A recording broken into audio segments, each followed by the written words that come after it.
Welcome back to the channel. Today we're going to quickly go over how to highlight and visually show duplicate values, or how to highlight and visually show unique values.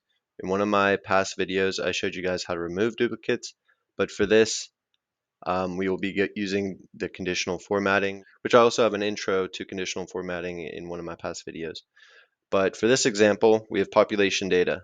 So this is all unique values indicating the number of the country. Go down to the bottom, goes to 235, and something like yearly change where there are duplicates that will show up. So we first grab this column, and under styles in the home tab we'll click conditional formatting, go to the top one, highlight cell rows, and there's some different options here, but we're going to want to go down to the bottom and click duplicate values. So if a value in this column is a duplicate, it will fill with light red and also have a dark red text, so it'll stick out.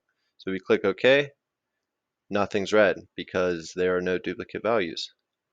So this also works for unique values. So in this case, if we choose unique, every single cell here will show up red because they are all unique, and you can see a preview of it before you click the OK button. But now if we grab something like the yearly change percentage, go back to conditional formatting and go with the duplicates this time, you'll see a preview of all of the duplicates are a light red color and stand out very quickly. If we go to unique, it'll be the opposite.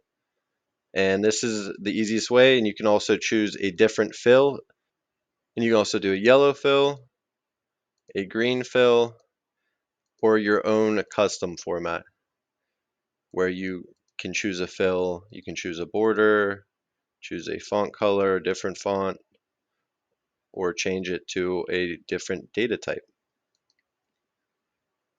So if we go with green here, this will be for duplicate values as well.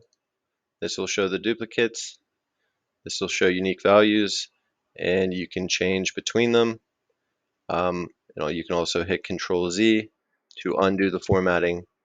And that's a quick tutorial on how to visually show your duplicate values and highlight them, or do the same thing with unique values. Like, subscribe, and comment. I'll make tutorials if you guys leave any comments for anything you'd like to see. And thanks for watching.